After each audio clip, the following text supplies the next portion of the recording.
Les voy a pedir esta mañana que tomen sus Biblias y las abran en Éxodo, el capítulo 33. Éxodo capítulo 33 y el versículo 12. La palabra de Dios ahí dice: Y dijo Moisés a Jehová: Mira, tú me dices a mí, saca este pueblo, y tú no me has declarado a quién enviarás conmigo. Sin embargo, tú dices: yo te he conocido por tu nombre, y has hallado también gracia en mis ojos. Ahora pues, si he hallado gracia en tus ojos, te ruego que me muestres ahora tu camino, para que te conozca y halle gracia en tus ojos. Y mira que esta gente es pueblo tuyo. Y él dijo: Mi presencia irá contigo y te daré descanso. Y Moisés respondió: Si tu presencia no ha de ir conmigo, no nos saques de aquí. ¿Y en qué se conocerá aquí que he hallado gracia en tus ojos, yo y tu pueblo, sino en que tú andes con nosotros, y que yo y tu pueblo seamos apartados de todos los pueblos que están sobre la faz de la tierra? Y Jehová dijo a Moisés: También haré esto que has dicho, por cuanto has hallado gracia en mis ojos, y te he conocido por tu nombre. Él entonces dijo: Te ruego que me muestres tu gloria. Y le respondió: Yo haré pasar todo mi bien delante de tu rostro, y proclamaré el nombre de Jehová delante de ti. Y tendré misericordia del que tendré misericordia, y seré clemente para con el que seré clemente. En Éxodo capítulo 33, Moisés le ruega a Dios: muéstrame tu gloria.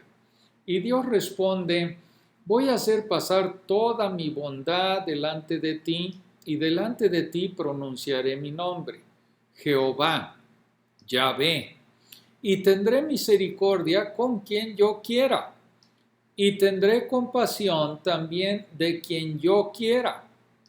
Moisés pide ver la gloria de Dios. Dios le proclama su nombre. En otras palabras, si tú comprendes el nombre de Dios, ves la gloria de Dios. Dios no está jugando con Moisés cuando Moisés pide a gritos: muéstrame tu gloria. Y Dios responde: este es mi nombre. Los nombres de Dios son manifestaciones de su gloria. El nombre en el versículo 19 es Jehová o Yahvé, el mismo nombre que vimos la semana pasada. Pero esta vez el nombre tiene explicación diferente. Tendré misericordia del que tendré misericordia, y tendré compasión de quien tendré compasión. En Éxodo el capítulo 3, el nombre Yahvé fue explicado con las palabras: yo soy el que soy. Aquí se explica con las palabras: tendré misericordia del que tendré misericordia. Notemos cómo estas oraciones están ambas construidas de la misma manera. En Éxodo 3, el centro era la existencia de Dios. Él es lo que Él es, sin que nada fuera de Él determine su personalidad o su poder. En Éxodo, el capítulo 33, el centro es la acción de gracia de Dios, que Él hace lo que hace sin nada fuera de Él determinando sus elecciones. Esto es lo que Dios revela acerca de sí mismo cuando Moisés le pide ver la gloria de Dios. Por tanto, yo esbozaría la siguiente enseñanza para nosotros en esta mañana. Es la gloria de Dios el ser misericordioso con quien le plazca serlo, aparte de cualquier restricción que se origine fuera de su voluntad. Otra forma de decirlo sería que la soberana libertad es esencial al nombre de Dios. Dios está completamente libre de las restricciones de su creación. Las inclinaciones de su voluntad se mueven en las direcciones que Él mismo determina. Cualquier influencia que parezca cambiar su voluntad son influencias que Él ha ordenado finalmente. Sus elecciones de mostrar misericordia hacia una persona y no hacia otra es una elección que está originada en el misterio de su voluntad soberana, no en la voluntad de sus criaturas. Y Éxodo 33 nos enseña que esta libertad autodeterminada de Dios es su nombre y su gloria.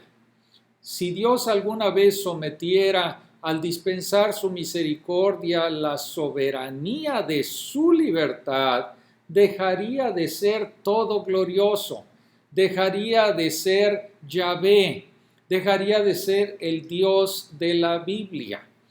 Antes de desempacar algunas de las implicaciones prácticas de esta enseñanza, pongamos el contexto en un enfoque mejor. Esto nos va a ayudar a ver únicamente las implicaciones que esta doctrina tenía para Moisés. En el pasado, el pueblo de Israel se había rebelado en contra de Dios al hacer un becerro de oro para rendirle culto. Dios dijo a Moisés en Éxodo 32:9, yo he visto a este pueblo, que por cierto es pueblo de dura cerviz. Deja que ahora se encienda mi ira contra ellos y los consumiré, y haré de ti una nación grande. Y Moisés le responde a Dios en el versículo 11 con una oración desesperada por el pueblo. Construyó su caso no en base al valor de Israel, sino en base al valor de Dios. Tu nombre será profanado entre los egipcios y tu palabra hacia los padres caerá. Dios se desiste de su intención. En vez de destruir a toda la gente, ordena a los hijos de Leví matar a 3,000 hombres y envía una plaga entre el pueblo. Entonces Dios continúa con su propósito en enviar a los israelitas a la tierra prometida. En el versículo 34, Dios dice a Moisés, pero ahora ve, conduce al pueblo a donde te he dicho, he aquí mi ángel irá delante de ti. Pero Moisés no queda satisfecho con un ángel desconocido. En el versículo 15 del capítulo 33 dice, si tu presencia no va conmigo, no nos hagas partir de aquí. Esta es una petición sorprendente, porque Dios había dicho en el capítulo 33 y el versículo 3, yo no subiré en medio de ti, oh Israel, no sea que te destruya en el camino, porque eres un pueblo de dura cerviz. En otras palabras, Dios les dijo que si Él iba con ellos, los podría destruir en el camino. Pero Moisés dijo que si Dios no iba con ellos, Él tampoco iría. Moisés estaba esperando algo inexpresable, que un Dios misericordioso tendría tanta piedad de gente tan dura que no solamente subiría con ellos a la tierra prometida, sino que también, como dice en el capítulo 33 y el versículo 16, que este Dios los haría distinguirse entre todos los pueblos de la tierra. Si la petición de Moisés era impensable, la respuesta de Dios en Éxodo 33, 17 lo fue doblemente. Simplemente dice, también haré esto que has hablado, por cuanto has hallado gracia ante mis ojos y te he conocido por tu nombre. En otras palabras, Dios dijo, sí, subiría con esta gente tan dura de cerviz. Dejaría que la gracia que había otorgado a Moisés fluyera hacia esta gente rebelde. Pueden observar en el Éxodo 34:9 que la decisión de Dios de ir con la gente es pura gracia.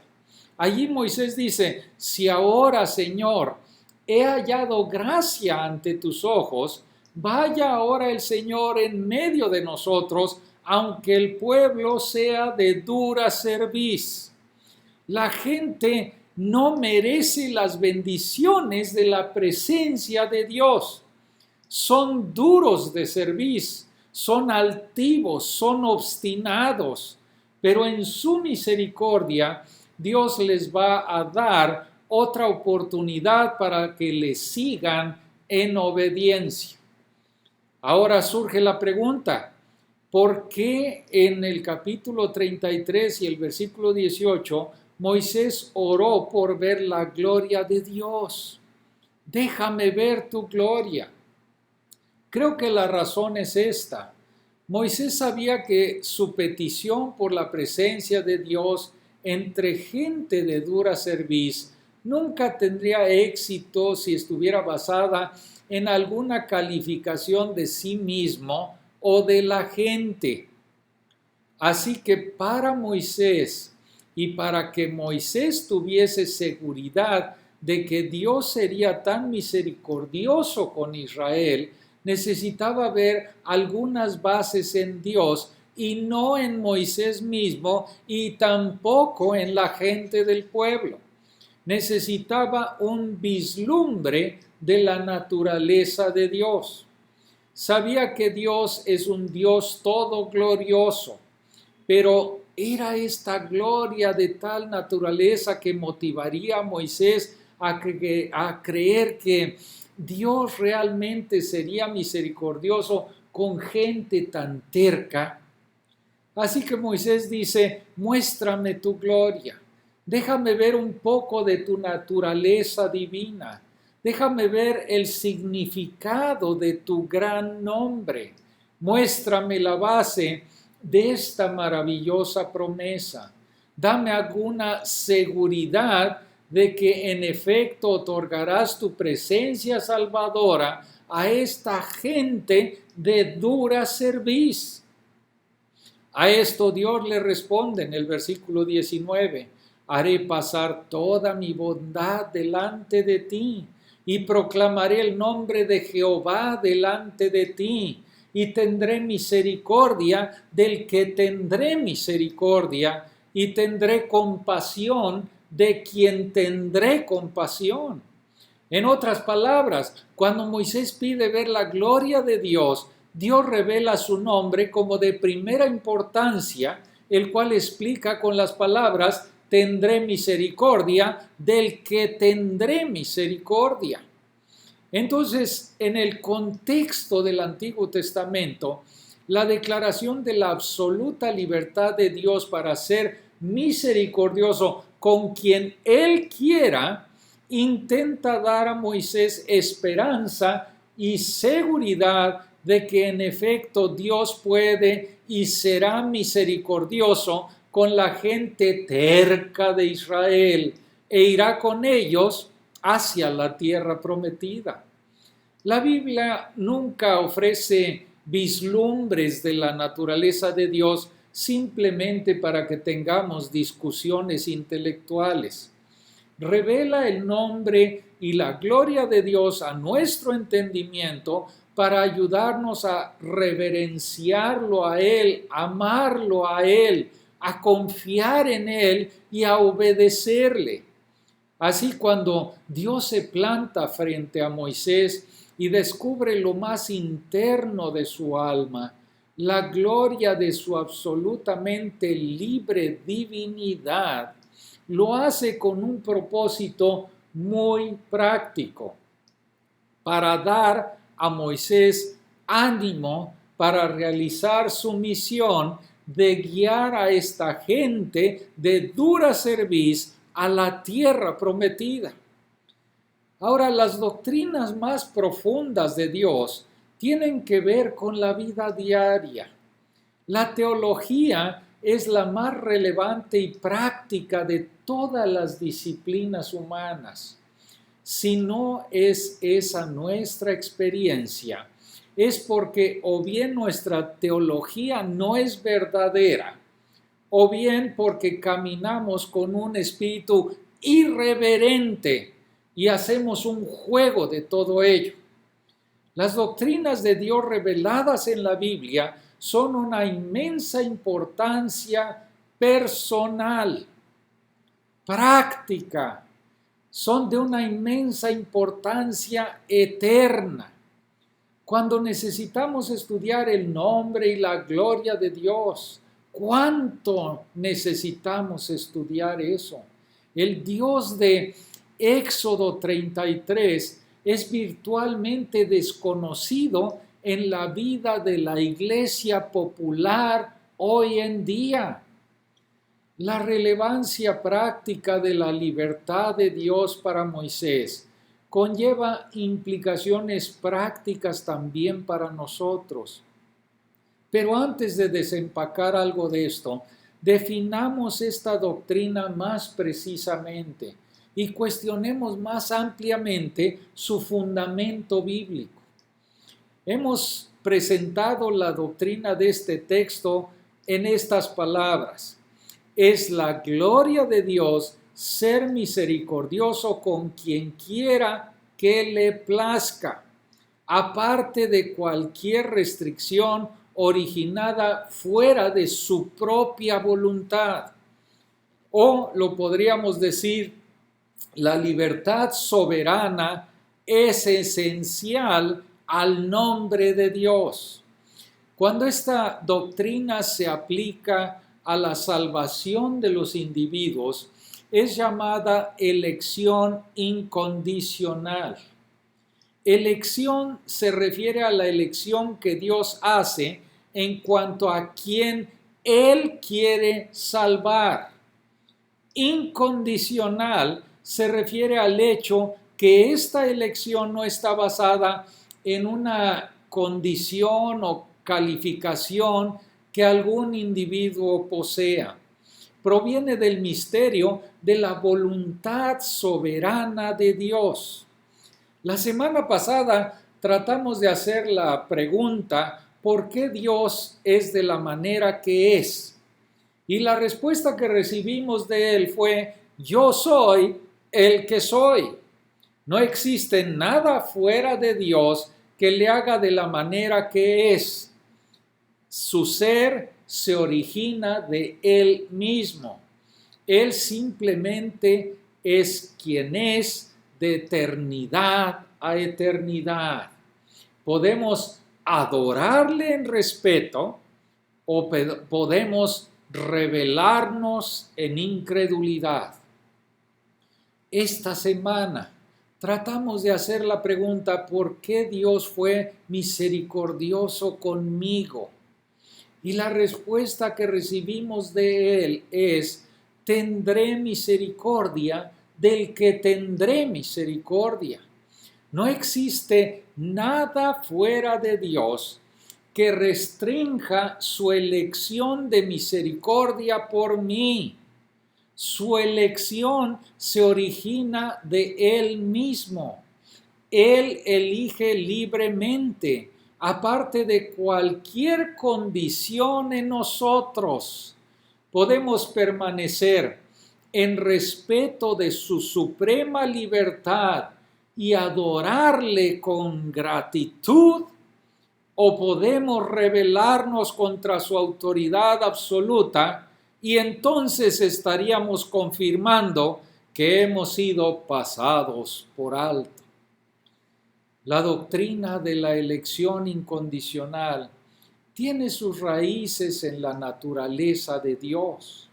Su nombre mismo, su más interna gloria es esta: tendré misericordia del que tendré misericordia. Si Dios no fuese libre en la gracia que da, no sería Dios. Este es su nombre. De los muchos pasajes en el Nuevo Testamento que proveen con una amplia base en la Biblia de esta doctrina, déjenme mencionar solamente 5. El primero está en Romanos, el capítulo 9, el versículo 14 al 18. Y miren, este capítulo captura tanto mi mente y mi corazón. Ninguna otra imagen de Dios se presenta como más fiel a lo que el Creador debe ser. Si existe Dios, Él debe ser el Dios de Romanos 9. La virtud de Dios consiste en ser Él un Dios todo glorioso y rechazar ser menos que todo glorioso. Ha sido el deleite de mi vida adorar a este Dios y meditar en su maravillosa soberanía. A Él debo todo el querer como el correr. Pablo pregunta ahí, ¿qué pues diremos? ¿Que hay injusticia en Dios? En ninguna manera. Pues a Moisés dice, tendré misericordia del que yo tenga misericordia. Me compadeceré del que yo me compadezca. Así que no depende del que quiere ni del que corre, sino de Dios que tiene misericordia. Porque la Escritura dice a Faraón, para esto mismo te he levantado, para mostrar en ti mi poder y para que mi nombre sea anunciado por toda la tierra. De manera que de quien quiere, tiene misericordia, y al que quiere endurecer, endurece. Pablo dibuja desde Éxodo, el capítulo 33, la misma doctrina que tenemos. La base de la misericordia de Dios hacia mí no es mi propia voluntad, sino su voluntad. Cuando elijo a Dios es porque Él me ha elegido primero. Mi voluntad no es soberana y no es autodeterminada, pero la de Dios sí lo es, la voluntad soberana de Dios. Ni querer de nuestra parte, ni correr puede procurarnos la salvación que necesitamos, ni capacitarnos para entrar en las bendiciones que esta salvación provee. Por nosotros mismos no tendremos el querer nuestra salvación, ni haremos esfuerzo alguno para alcanzarla. Todo en la salvación humana procede de nuestro Dios. Segundo, Hechos, el capítulo 13, el versículo 48. Lucas captura para nosotros la evangelización de Pablo en la sinagoga de Antioquía de Pisidia. Luego interpreta para nosotros cómo debemos entender la respuesta a este mensaje en el versículo 48 de Hechos 13. Dice, y creyeron todos los que estaban ordenados para vida eterna. En otras palabras, no es la creencia de las personas la que determinó si Dios los ordenaría para la vida eterna. Justo lo opuesto. La previa ordenación de Dios determinó quién creería. La fe es un regalo de la gracia de Dios y la gracia de Dios es otorgada al que Dios quiere incondicionalmente. Tercero, Juan capítulo 10, versículo 26. Este es muy similar. En Hechos 13 aprendimos por qué algunas personas creen. En Juan 10, 26, Jesús nos dice por qué algunas personas no creen. Dice, pero vosotros no creéis porque no sois de mis ovejas. En otras palabras, tu creencia no te hace una oveja. Ser una oveja te habilita para creer. No te haces a ti mismo hijo de Dios por tu propia iniciativa a creer. Dios te hace un hijo de Dios para que tengas la naturaleza que pueda creer. Él es misericordioso con quien quiere ser misericordioso.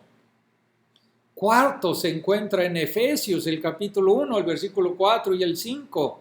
Dice, Dios nos escogió en Cristo antes de la fundación del mundo, para que fuésemos santos y sin mancha delante de Él, en amor, habiéndonos predestinado para ser adoptados hijos suyos por medio de Jesucristo, según el puro afecto de su voluntad, para alabanza de la gloria de su gracia. Dios preserva su libertad en la dispensación de su gracia para que cuando nos jactemos en el Señor y no en nosotros mismos. Todas sus elecciones son para el propósito de alabar la gloria de su gracia. Y quinto, segunda de Pedro, capítulo 1, versículo 10. Si la gloria y el nombre de Dios es su soberana libertad, ¿cómo debemos pensar entonces acerca de nuestro creer y nuestra obediencia? Pedro nos da la respuesta, dice, por lo cual, hermanos, tanto más procurad hacer firme vuestra vocación y elección, porque haciendo estas cosas no caeréis jamás. ¿Qué quiere decir? En otras palabras, nuestro celo de fe y nuestra obediencia no nos hace elegidos. Confirma que somos elegidos. La fe y la obediencia son un regalo de Dios. Y la posesión de este regalo es la confirmación del favor del dador. Dios no es movido a elegirnos por nuestra fe. Nosotros somos movidos a tener fe porque Dios nos ha elegido. Él es misericordioso con quien quiere ser misericordioso. Entonces, la doctrina de la elección incondicional no es el producto de un texto aislado. Tiene una base bíblica muy amplia, mucho más amplia incluso de lo que vemos aquí. Y esto es lo que debemos esperar, ya que la doctrina tiene sus raíces en el nombre de Dios mismo y es el corazón de su propia gloria. Ahora, debemos finalmente ver algunas implicaciones prácticas de esta doctrina en nosotros. Primero, humildad para el mejor de los santos. Humildad para el mejor de los santos. Segundo, esperanza para el peor de los pecadores. Tercero, ayuda para la causa de la evangelización. Y cuarto, hogar para el nombre de Dios. La primera es humildad para el mejor de los santos. No existe doctrina que tienda a producir más humildad en nosotros los santos que la doctrina de que cada virtud que poseemos se la debemos a la gracia soberana de Dios. ¿Cómo necesitamos permanecer en la verdad de que nuestra fe es un regalo absolutamente gratuito y no lo merecemos? Te hará temblar cuando te des cuenta de lo completamente dependiente que eres de Dios. Estabas muerto en tus delitos y pecados, inhabilitado para levantar un solo dedo de tu voluntad para agradar a Dios.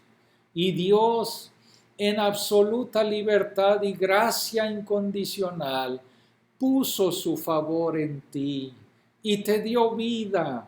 Él sacó tu corazón de piedra y te dio un nuevo corazón de carne, con una voluntad de creer y con una voluntad para obedecerle a Él en todo.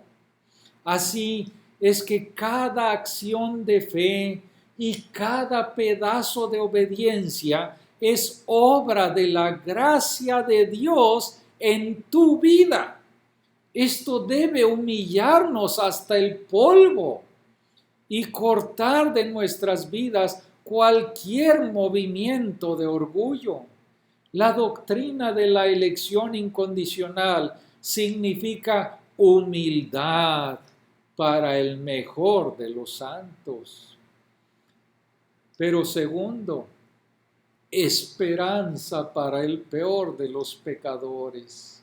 Esto es lo que la doctrina le suministró a Moisés. Moisés necesitaba esperanza de que Dios realmente podía tener misericordia de un pueblo de dura cerviz que acababa de cometer idolatría y despreciar al Dios que lo sacó de Egipto. Para dar a Moisés la esperanza y confianza que necesitaba, Dios dijo: tendré misericordia del que tendré misericordia.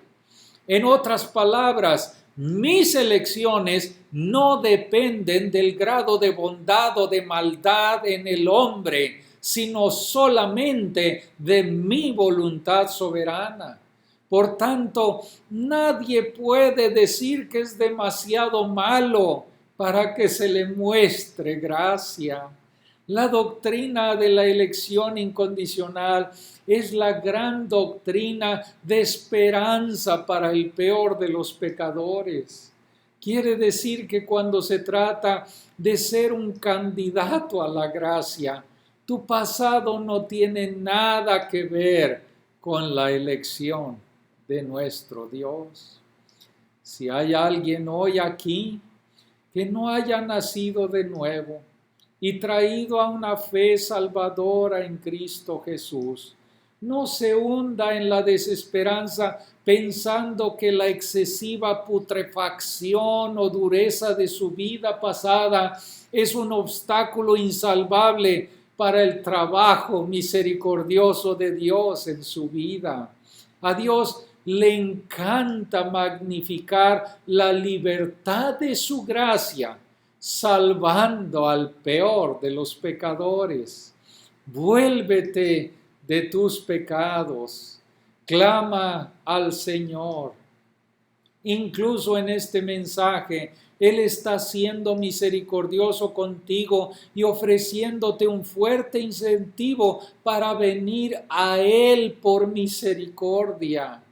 La doctrina de la elección incondicional significa esperanza para el peor de los pecadores, si solamente viene a Cristo humillado, dejando atrás todo y diciéndole: creo en ti, Señor, quiero ser salvo, y Él te salvará.